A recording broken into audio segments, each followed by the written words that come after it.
A man hijacked a passenger plane in the middle of a routine flight. He collected $200,000 in cash from the FBI. Then, somewhere above the wilderness below, he opened the rear staircase of the aircraft.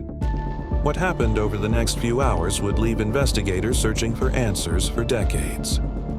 To understand how it all began, we need to go back to November 24, 1971. That afternoon, a well-dressed businessman arrived at Portland International Airport carrying a black briefcase.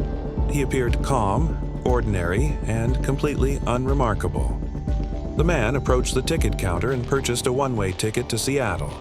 He paid in cash and identified himself as Dan Cooper. No one at the airport had any reason to remember him at the time. After buying the ticket, Cooper waited quietly for boarding. Witnesses later described him as polite, well-spoken, and composed. Nothing about his appearance suggested he was planning a hijacking. Once aboard Northwest Orient Flight 305, Cooper took his seat among the other passengers. The flight was expected to last less than an hour, and everyone assumed it would be a routine trip. A short time after takeoff, Cooper handed a folded note to flight attendant Florence Schaffner. She slipped it into her purse without reading it, assuming it was another passenger attempting to flirt with her. Cooper then leaned toward her and quietly instructed her to read the note. The message immediately changed the atmosphere inside the cabin.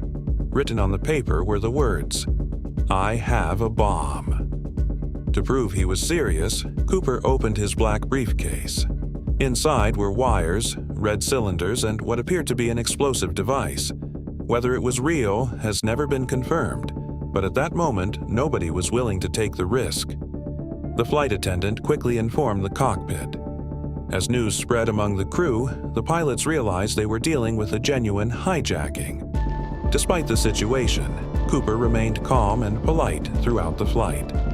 Meanwhile, authorities on the ground began preparing for an emergency response. FBI agents, airline officials, and local law enforcement quickly coordinated their efforts while the aircraft continued towards Seattle. Cooper's demands were surprisingly simple.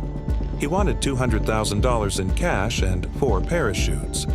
If his demands were met, he promised that no passengers would be harmed. When the aircraft landed in Seattle, authorities decided to cooperate. The ransom money and parachutes were delivered while the plane remained on the runway. Every minute was carefully planned in an effort to prevent violence. After receiving the money and parachutes, Cooper allowed all passengers to leave safely. Most of them had no idea they had just experienced one of the most famous hijackings in American history. But Cooper wasn't finished. He instructed the remaining crew to prepare for another flight. Once again, the Boeing 727 took off, disappearing into the rainy night skies of the Pacific Northwest. Below the aircraft stretched vast forests, mountains, rivers, and isolated wilderness. Weather conditions were poor, visibility was limited, and darkness covered nearly everything below.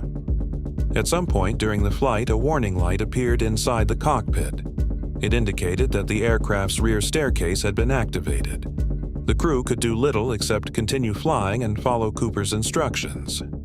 When the aircraft eventually landed, investigators made a startling discovery. Cooper was no longer on board. One parachute was missing. The ransom money was gone. The only thing left behind was a mystery. The FBI launched one of the largest investigations in its history. Agents searched forests, rivers, mountains, and remote wilderness areas.